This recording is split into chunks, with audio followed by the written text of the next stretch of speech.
What's going on, baby? True Disciple back in the house. Man, I'm going to make another video about the Testaments because I guess people get confused. Okay.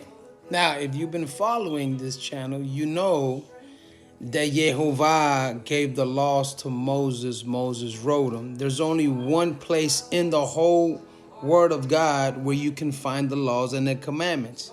And it ain't the New Testament. The New Testament just has them in there. They regard them, but they don't teach you what are the laws and how to live. It's only in the first 5 books of the Bible, which we call the Torah, which means in Hebrew instructions and teachings. That's where you're going to find the laws of Yehovah.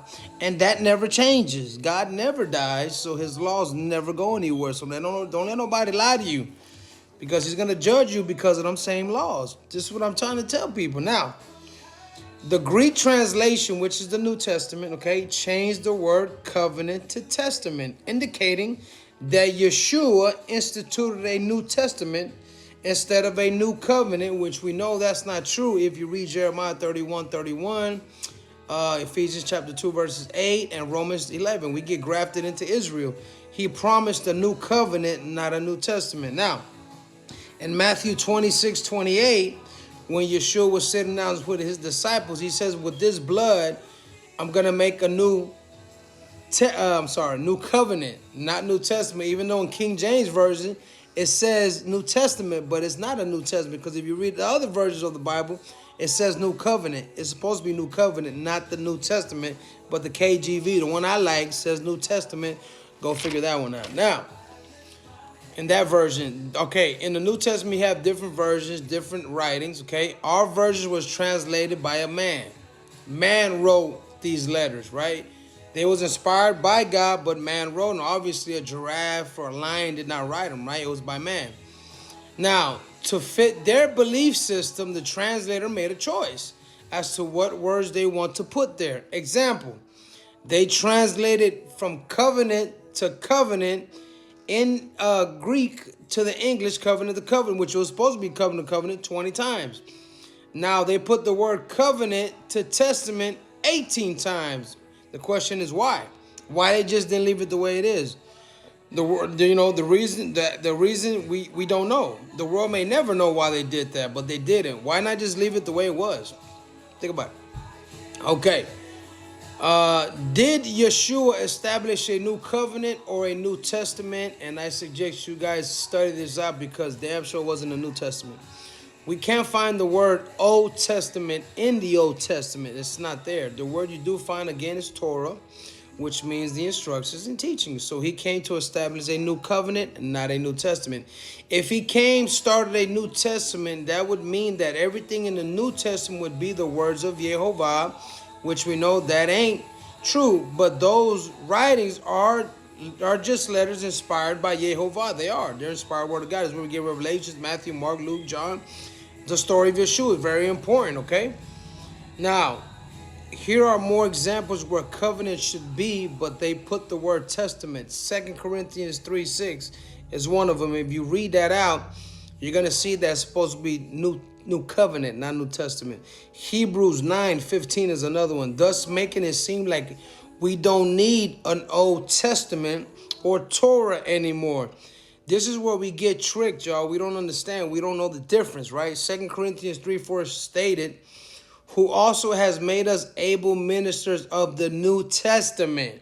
That's why the people get thrown out, because it's not New Testament, it's New Covenant. Why do I need the Old Testament? It's a better, because the New Testament is a better one, they say. By changing covenant to testament, a New Testament portion of the Bible is created. When anything, it would be called a New Covenant portion of the Bible. By changing the New Covenant to a New Testament, one can bypass the New Covenant and read the New Testament to grant access to God through faith in Yeshua. This is what happened. This is what happened when they wrote this. You got to keep in mind, the people who wrote the New Testament were Gentile people. They didn't have a Hebraic mind.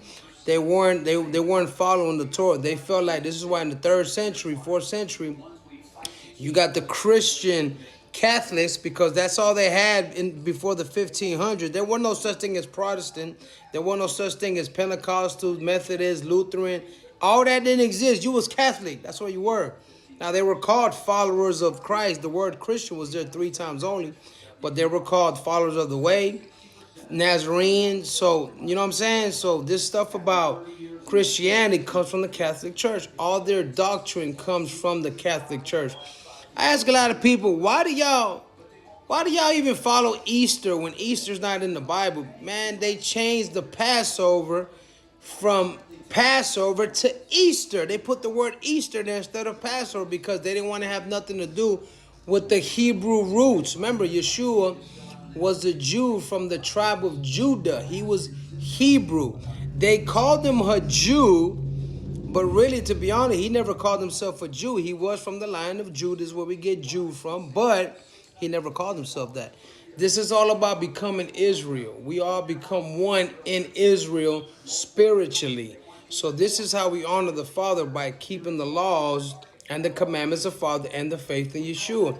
This is what God, yehovahs, has been looking for the whole time, y'all.